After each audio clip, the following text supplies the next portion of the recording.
Nahihirapan na raw po ang mga manufacturers ng sardinas na panatilihin po ang kanilang presyo dahil nga sa pagtaas ng presyo ng petrolyo.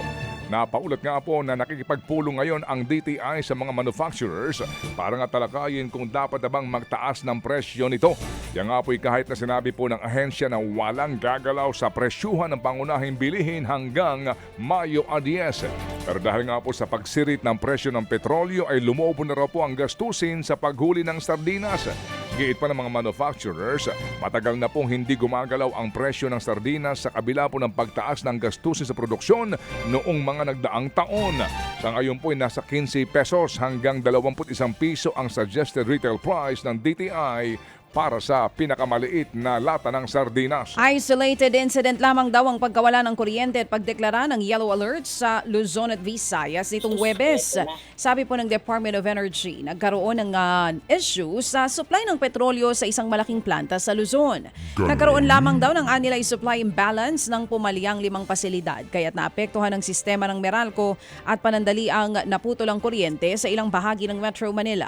Bumalik din naman daw sa normal ang lahat ng planta kinabukasan. Sa kabila po niyan, hindi naman itinanggi ng NGCP na posibleng magtaas ulit ng yellow alert sa ilang lugar.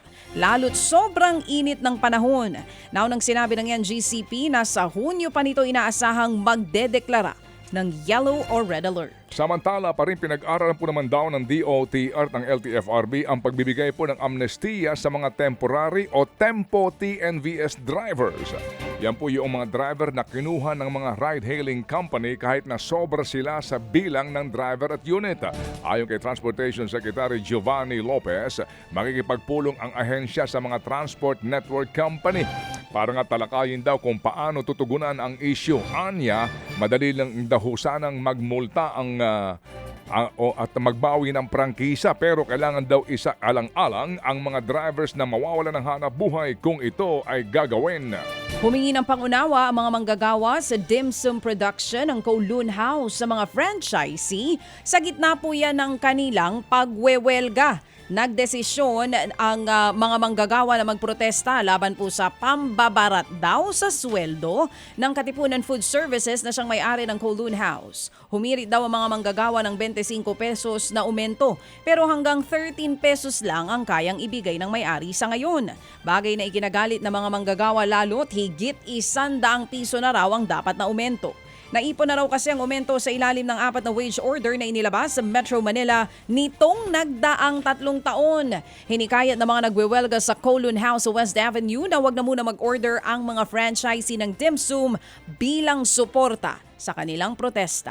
Umakit po naman daw ang debt service bill ng pamahalaan o yung halaga po ng nabayarang bahagi ng utang. Sa datos po ng Treasury, naitala sa higit na 430 bilyong piso ang nabayaran ng Pilipinas noong Pebrero. Mas mataas yan na higit sa 700% kumpara noong Pebrero ng 2025 at higit 200% po kumpara noong Enero. Malaking bahagi raw po na binayaran ng pamahalaan ang mga principal amortization.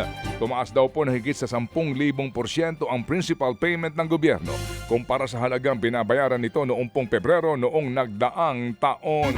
Mga kapatid, para sa iba pang mga balita at impormasyon, sundan niyo po kami sa X, Instagram, Facebook at syempre sa TikTok, True Network PH. Mag-subscribe din po kayo sa aming YouTube channel, True Network. May website din po tayo, truenetwork.ph at pwede niyo rin po kaming mapanood sa Channel 19 ng aming True FM TV. Lagi pa rin makinig sa radyo dito po sa 105.9 True FM dahil dito, laging true sa'yo, kapatid. Ito tayo sa